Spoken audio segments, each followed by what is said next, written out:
कमळाबाई म्हणतात, माझा बहु गोड झाला. अरे काय पॅरालिसिस झालं म्हणून काय झालं? भले भले साधू सडक पडले. शरीराचं काय त्यांना घेणं नाही साधू संतांना. म्हणजे आमचंही काय होईल काय भरोसा आहे? त्यावर जाऊच नका. मृत्यूचे 4 दिवस, 1 दिवस, 1 क्षण का होईना महाराज भोगावंच लागतो. पण जगायला मॅच्युअर झाल्यापासून तर शेवटच्या क्षणापर्यंत कमळाबाईंची बुद्धी शुद्धीवर होती. हा तिच्या जीवनातला परमार्थ आहे. ती कोणत्या तीर्थाला गेली होती मला माहित नाही, कोणते देव पाहिले असतील ते मला माहित नाही. आणि पूर्वीच्या स्त्रियांना एवढा सासुरवास होता, ह्या उंबऱ्यातून त्या उंबऱ्यात जायला सुद्धा फुटी नाही. माझ्या बहिणीनो, फुटी चिंता होती, भय होतो, मर्जी मर्यादा.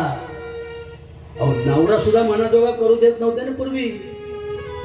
माझी आई एक गाणं म्हणायची बरं का, बाई मावशी काळी 2 नाही होय. मी म्हणतो मला का त्रास होतो बाबा, तुम्हाला सांगितलं होतं ना रे एकला लावा. फसवलं बाई मला यांनी बघा ना. तर म्हणतो मी असं उंच एवढं का होते, मी महिलांना सामावून घेतो. गाडगे बाबांचा मी भक्त आहे. गाडगे बाबा सोडून मला कुठला बुवा आहे माहित नाही, बाबा आहे माहित नाही, कुठला देवळ माहित नाही, रावळ माहित नाही, मस्जिद माहित नाही, मंदिर माहित नाही. I don't like God and religion and caste. I like only word and the peoples. All peoples is my God. हे माझा मोठा विठ्ठल आहे. हा मला दुसरा विठ्ठल नाही. तसं कमळाबाईने कुठले देव घेऊ पाहत बसली नाही. अहो तिला तिच्या जगण्याचीच मोठी भ्रांत. ती कुठले देव बघेल अनिल भाऊ. पण तिच्यासाठी ज्ञानेश्वरीत एक ओवी आली, ती तिला माहित नसेल. तया सर्वात्मका ईश्वर स्वकर्म कुसुमांची वीर पूजा केली होय अपाला दोषालागी. मगाशी सांगितलं देवता वेगळ्या, देव वेगळे, दगडा धोंड्याचे. ते आता आपला विषय सगळा झाला. पण आपल्याला निर्माण ज्याने केले तो वेगळा ईश्वर आहे. तो झाडांच्या पानातून ऑक्सिजनच्या रूपाने येतो.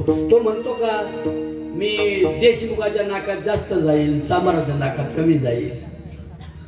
तो म्हणतो का मी हिंदूंच्या नाकात जास्त जाईल आणि मुसलमानाच्या नाकात मिरचीची पावडर टाकेल. म्हणतो काय असं? वारा तसा समतेने वागतो, तसं समतेने वागणारं कमलाबाईंचं व्यक्तिमत्व असेल तर कमलाबाई सुद्धा विठ्ठल पांडुरंगच आहेत. हा संतांचा इशारा आहे आम्हाला की देव बघू नका, देवासारखं वागा. ईश्वर बघू नका, तो दिसण्याजोगा नाही, तो अनुभवण्याजोगा आहे. म्हणून तिला संसारात यश मिळालं नाही तरी मुलीच्या संसाराचं यश तिने डोळ्यानं पाहिलं. आणि म्हणून तिला लोकांनी विचारलं, बाई एवढं चांगलं का वागली, एवढ्या वेदना एवढं दुःख संसारात येऊनही मोल मजुरी करून आटापिटा करून हाताला घट्टे पडेपर्यंत लोकांच्या निंदण्या खुरपण्या करून सुनीता सारख्या एका लाडक्या लेकीच्या संसाराची पंढरी तू डोळ्यानं सजलेली पाहिली. एवढे काबाड कष्ट कमळाबाई तू का केले ग? त्याचं उत्तर ते एका वाक्यात तुकोबांच्या अभंगात येते. म्हणते त्याचं कारण एकच आहे, काय? शेवटचा दिवस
म्हणून माझ्या बहिणीनं पहिलं वाक्य म्हणालो, हा जन्म असा एवढा चांगला परत किती खडतर एवढ्या दुःख आली जरी कष्ट दशा पार, नटा किती धैर्य हे थोर, केला जरी पोट बळेची खाली.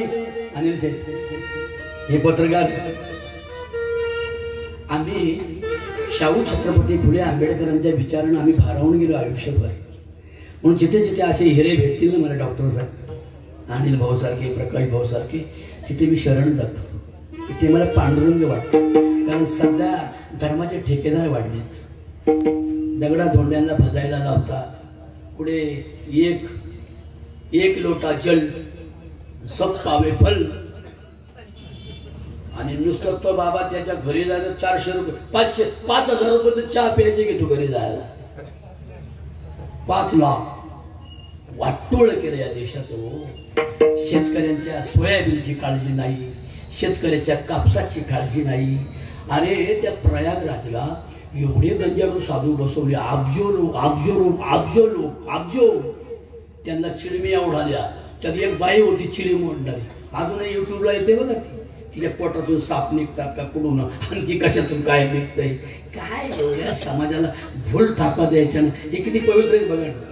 हे महाराजांचं गाणं बघा. अरे यांना एवढा मोठं गाणं, एवढा गायक हा आपल्या समाजातला, बहुजन समाजातला गायक मी आजच पाहिले तुम्हाला. महाराज ती गोड संसार करून प्रपंच पंढरी सजवणारा महात्मा. अरे अरे पुरस्कार द्यायचे तर अशा महाराज लोकांचे संसार सुखाचे करायला पाहिजेत. वारकरी संप्रदायाचे प्रचारक आहे ते, पण आम्हा सरकार मायबापावर हे नाही दिसती, ते दिसत्या. चंचलबाई गांजा वाटणार, चंचलबाई. आणि आमच्या ह्या बाया इकडून तिकडे गेले प्रयागराज. आले बाई पाया पडून, आले बाई पाया पडून, बाबाराव पाया पडल्या का पराजित झाल्या. अंधश्रद्धेचे भूत मरू दे, शेतकरी हा सुखी होऊ दे, इडा पिडाया तळून जाऊ दे, जग आनंदात नाऊ दे. माझ्या बहिणींनो, टाळा हे सगळं. आता एवढ्याला इलाहाबादला गेल्या पोराला म्हटलं, अरे तुझ्या चुलत्या मला जाऊन आल्या भाऊ, मला गंगा नाहून येऊ दे कुंभमेळ्यामध्ये. अरे चुलत्या मारते म्हणजे हिला काय दुःख द्यावाचं नाही. चुलत्या गेल्या याचा हिला मोठा दुखारा भरला, दुखारा. बर 1 लाख रुपये नेले हो पोराकडून. आणि प्रयागराजला गेली, तिथे आंघोळ केली. ते सगळे गंजाळू साधू थुकलेले, एवढाला बेडके खकारले. बरं गांजा पिलं ना, स्मोकिंग केली की नाही, आता डॉक्टर इथे बसले, स्मोकिंग केली, गांजा तंबाखू खाला तर पायावर या होतो, तोंडाचा घाणेरडा वास होतो. आपण जवळ जाऊन एखाद्याच्या बोलू ना, महाराज तुमचं कीर्तन लय चांगलं, दुर्गंध येतो, पायावर या होतो, कॅन्सर होतो, हिरड्यांचा होतो. आणि सांगू तुम्हाला, फुफ्फुसच सडतात. हे गंजाडी बाबा बुवा आहेत ना सगळे. अरे अब्जावधी सांभाळले तिथे प्रयागराजच्या इलाहाबादच्या काठावर, आणि सगळे थुकले त्या नदीत.